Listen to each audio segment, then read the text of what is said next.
In this video, we're going to start looking at what's called counting atoms. This is a little bit more advanced. We're taking these mole calculation problems one step further. If we know how many molecules of something that we have, we can actually figure out how many of a particular atom that are in that molecule that we have. So let's look at an example problem and we'll go from there. So in this problem, we're being asked how many hydrogen atoms are in 5.50 times 10 to the 23rd water molecules. So the first thing you need to think about is what the formula is of water, and hopefully you remember that.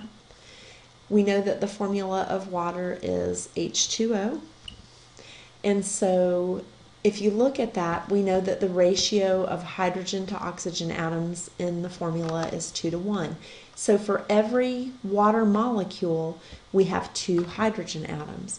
And so we're going to set that up as a conversion factor to get from molecules to atoms. So we're going to start off with our number from the problem, 5.50 times 10 to the 23rd water molecules. And then we want to just go ahead and set up our conversion factor like we always do, parentheses in a line. Think about your units first, like always, molecules of water on the bottom. And then we're going to go to, in this problem, hydrogen atoms. And this is where we need to look at our formula. We know for every one molecule of water, there's one of those, there are 2 hydrogens. So 2 hydrogen atoms in every one molecule of water. And so molecules will cancel, we'll be left with hydrogen atoms, and then we'll have 1.10 times 10 to the 24th hydrogen atoms. Nice and simple. Sometimes we're only interested in one atom in a compound, so when you think about buying vitamin supplements and things like that, like if you buy calcium tablets, we're really not interested in all the other stuff that's in there. We just want to know exactly how much calcium, and so we need to look at just that particular part of the formula. And typically calcium is bound up in some ionic compound when you take it. Some people take like Tums for their calcium, and that's calcium carbonate. So you need to know that. And so we're just going from water to a specific type of the atom in water in this example. So let's take a look at another example problem.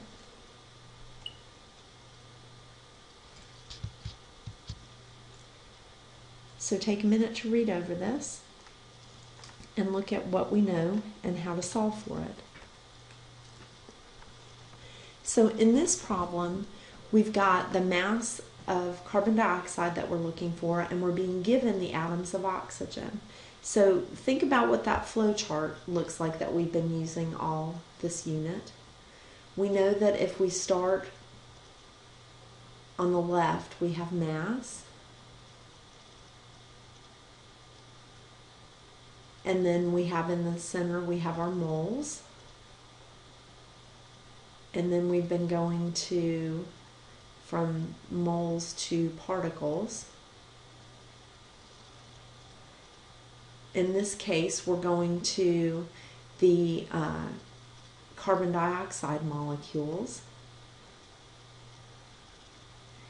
And then we're just going one step further than that to the atoms. And sometimes you can use ions too.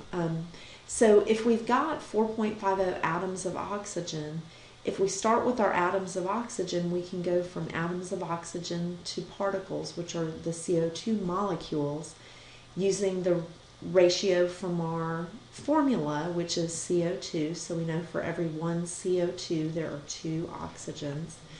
And then from there, we already know how to do this part of the flow chart, how to get from our CO2 molecules to moles and then to mass.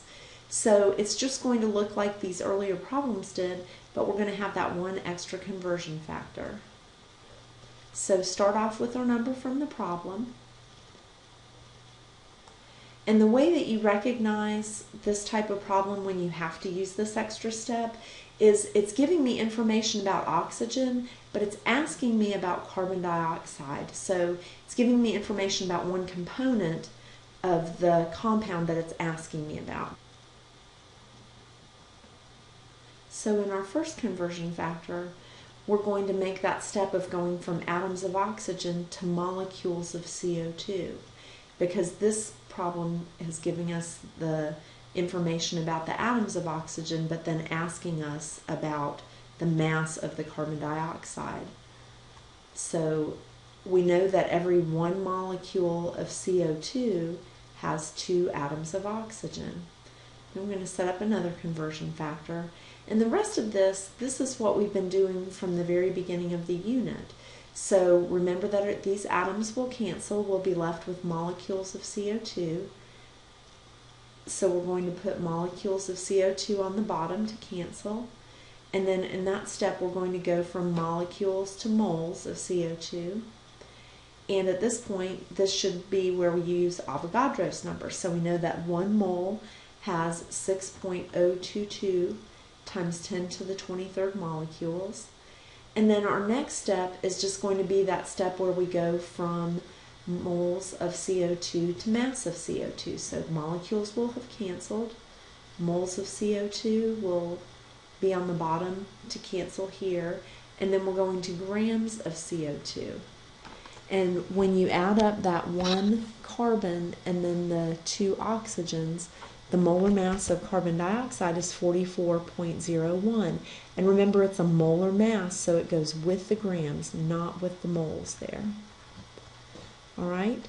So go ahead and punch that into your calculator and see what you get. Remember that you want to check and make sure that you're getting the same answer I am. The moles will cancel, and that gives you 1.64 grams of CO2. So it just gives us that extra step. We're converting from atoms to molecules, and we can also do that with formula units and ask for ions, or vice versa. Okay? The other thing we can do is go in reverse, just like we have been. If I gave you grams of a substance, you could give me atoms or ions that are part of that substance now. Let's try another practice problem. In this problem, it's giving me 3.55 grams of iron 3 sulfide, and it's asking me how many sulfur ions I have. So let's go ahead and take a look at that one. This is what I was talking about with it going in reverse. This time we're being given the mass. We'll have to go from mass to moles using molar mass, and then from moles to formula units of iron 3 sulfide using Avogadro's number. And then in this last step, it's asking us for just the portion that is sulfur. We're going to use that last step, which is the ratio of sulfur ions in our formula units of iron 3 sulfide. So let's take a look. First step, figure out the formula. So iron 3 sulfide, hopefully you guys remember that that 3 is just the positive 3 charge on the iron, and sulfide is sulfur, so negative 2 charge. So your formula there is going to be Fe2S3. And then we're not dealing with molecules because this is an ionic compound. These are where we have formula units. So we know with one formula unit of iron 3 sulfide, that contains 3 ions of sulfur. All right, so we'll use that as our last conversion factor. So let's start with our 3.55 grams of iron 3 sulfide. And again, I'll just encourage you to include all these units and the compounds. All right, and then you're going to pause and calculate the molar mass of iron 3 sulfide to make sure you get the same thing I do, then start it back. We're going to put grams of iron 3 sulfide on the bottom. And our first step is going to be to go to moles. So if you've added that up correctly, you'll end up with 1 mole and then 207.91 grams of Fe2S3. So our grams will cancel.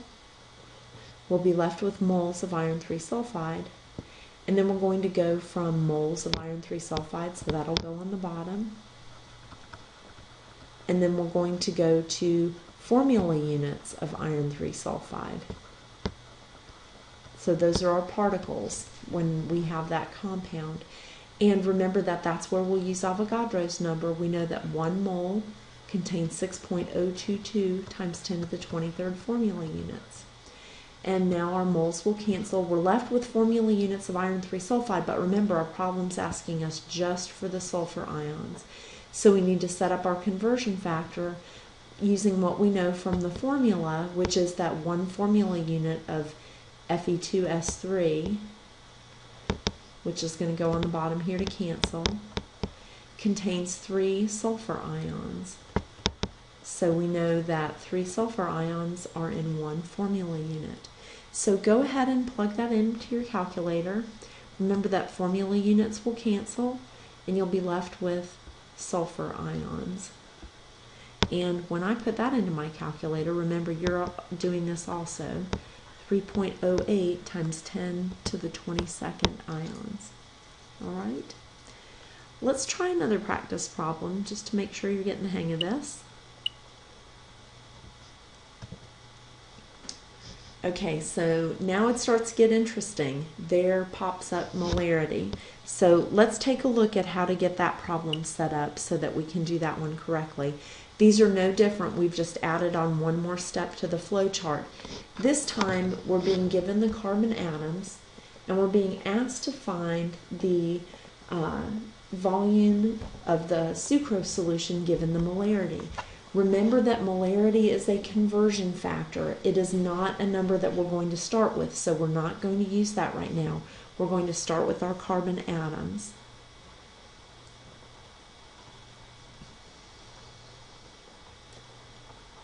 And then we need to set up our conversion factor. And we need carbon atoms on the bottom. And in our first step, we're going from the atoms of carbon, which we have the information about, to the sucrose. So molecules of sucrose, which is a covalent compound, so not formula units.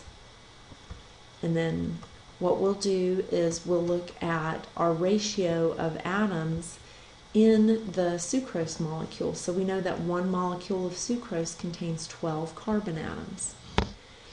So now our atoms will cancel and we're left with molecules of sucrose, and we need to go from molecules now, so we'll put that on the bottom to cancel.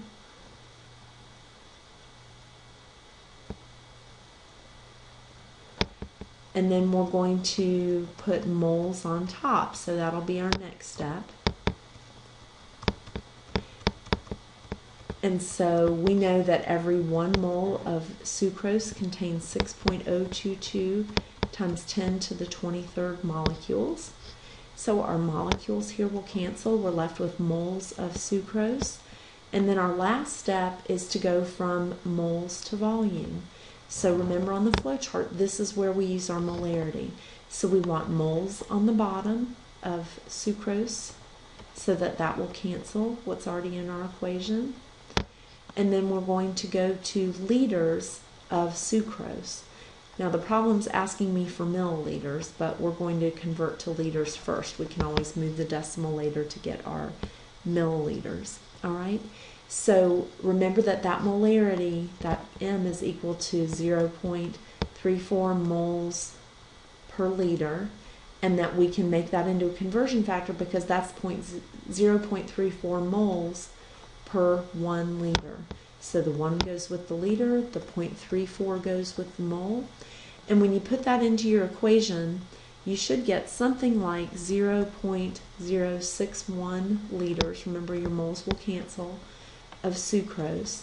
Now remember that the problem has asked you to convert this to milliliters, so that would be 61 milliliters. All right?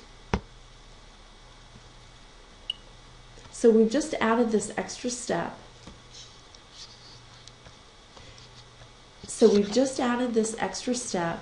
And it's just building on what we already know.